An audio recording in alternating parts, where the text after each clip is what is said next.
Hello everyone, আজকে আমরা যাচ্ছি সীতাকুণ্ডের উদ্দেশ্যে। আর এই ভিডিওতে আপনারা দেখতে পারবেন আপনারা কিভাবে খুব সহজেই সীতাকুণ্ডকে এক্সপ্লোর করতে পারেন। So let's start. সর্বপ্রথম আমরা একটা রুম নিয়ে নিলাম, যার কস্ট পড়ছিল মোট 800 টাকা। পরপরই আমরা রওনা দিলাম চন্দ্রনাথ পাহাড়ের উদ্দেশ্যে।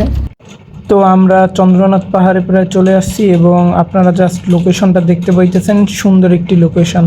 সো ট্রেকিং এর শুরুতেই আমরা একটা ঝর্ণার খোঁজ পাই এবং এটা আসলেই অনেক সুন্দর একটি ঝর্ণা ছিল।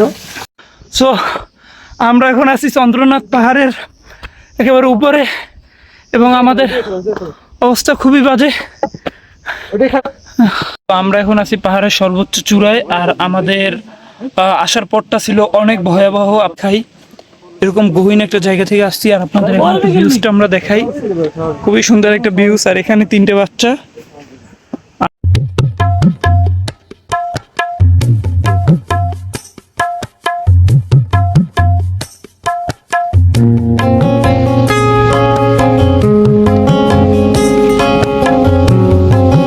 তো আমরা প্রায় পাহাড়ের কাছাকাছি চলে আসছি, পাহাড় চূড়ার। এবং আমাদের আর সাথী তারা অলরেডি অনেক উপরে চলে গেছে, এখানে পৌঁছতেছে, আপনারা অলরেডি দেখতে পাইতেছেন। এবং আমরা এখন অনেক দুর্গম রাস্তা বাড়াইতেছি। আপনার এরকম রাস্তা আসলে সবাই পার হইতে পারে না, ভাগ্যের ব্যাপার। সো এরপরে আমাদের ডেস্টিনি হচ্ছে আরও একটি চমৎকার জায়গা। আপনারা আশা করি সাথেই থাকবেন। ধন্যবাদ। সো আমরা যখন পাহাড়ের মোটামুটি উপরে উঠে যাই, তখন আমরা নিচে সমুদ্র সৈকত দেখতে পাই এবং চারপাশে সুন্দর একটি প্রকৃতি দেখতে পাই। এবং তখন বাতাস ছিল খুবই মনোমুগ্ধকর। আমাদের ডেস্টিনিতে প্রায় চলে আসছি, আর কিন্তু বেশি দূর বাকি নেই। এবং আপনারা আমার পিছনের লোকেশনটা জাস্ট একটু ভিউটা দেখেন, সেই একটা ভিউ। আসলে এইটাই জীবনের প্রাপ্তি। আমাদের অলরেডি আমরা প্রায় মন্দিরের কাছাকাছি, আর নিচে অনেক জায়গা আমরা ট্রেকিং করে চলে আসছি। তো দেখতে থাকুন। তো মন্দিরের এই যে ওঠার পর আমরা এরকম সুন্দর একটা লোকেশন দেখতে পাই, যেটা আসলেই অনেক সুন্দর ছিল, যেটা দেখে আমাদের সবার খুবই ভালো লাগতেছিল। আপনারা জানেন আমি যথেষ্ট পরিমাণে শক্তিমান, কিন্তু অলরেডি তেনাই গেছে, তাদের বলার ভাষা নাই। কিন্তু এরকম একটা খাড়া উঁচায় আমরা এখন উঠতেছি, আপনাদের দেখাই। আসলে এটা একজন প্রফেশনাল মানুষ দ্বারাই সম্ভব, এবং আমি সেই প্রফেশনাল মানুষ। এবং আপনাদের যদি আরেকটু দেখাই, ওয়েট উপরে খুবই ভয়াবহ জায়গা। আর এই সব নেত্রা আরেকজন এখন পর্যন্ত আসতে পারে নাই, 2জন।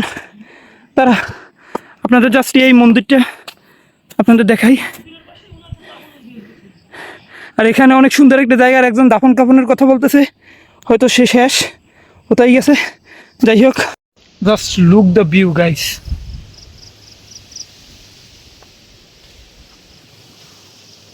সো এখন আছি আমরা চন্দ্রনাথ পাহাড়ের সর্বোচ্চ চূড়ায়, আর আমাদের সবাই এখন পুরা হাঁপাই গেছে এবং আরেকজন অলরেডি ওই জায়গায় চলে গেছে।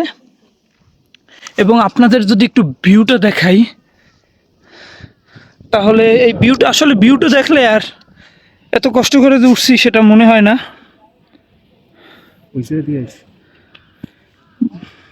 এইটা হচ্ছে একটা পাহাড়, আমরা আসছি একেবারে ওই সমতল থেকে। This is the best place. এখন আপনি যেদিকে তাকাবেন শুধু চারদিকে মেঘ আর সমতল আর পাহাড় আর পাহাড়। এবং আপনারা যদি ওদিকে একটু খেয়াল করেন, ওদিকে সমুদ্র খুবই সুন্দর। আর আমরা আছি এখন চন্দ্রনাথ পাহাড়ের সর্বোচ্চ চূড়ায়।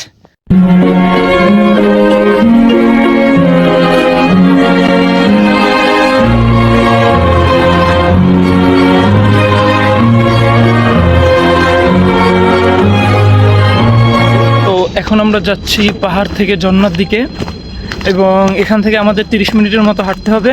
তারপরে আমরা প্রথমে যাব সহস্রধারা 1-এ, সুতরাং সাথেই থাকুন।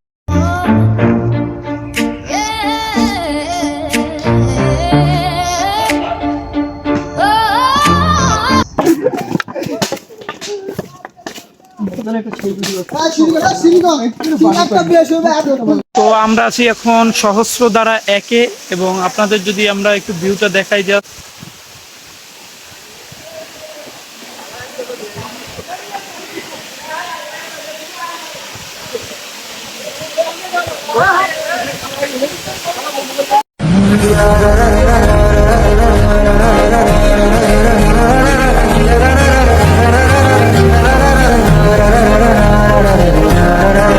তো এখন আমরা যাব সুপ্তধারা 2-এ, এবং ওইখানে গিয়ে আমরা ফ্রেশ হব, গোসল করব, তারপর আমরা নাস্তা করে হোটেলে গিয়ে তারপরে বিকেলে গুলিয়াখালী সি বিচে যাব, সুতরাং সাথেই থাকুন।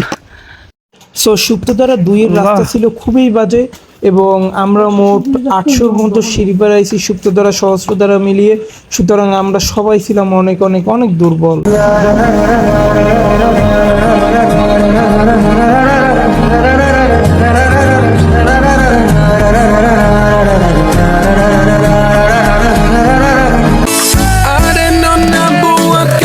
Taguling, taguling, kepala sakit. Taguling, taguling, macam bom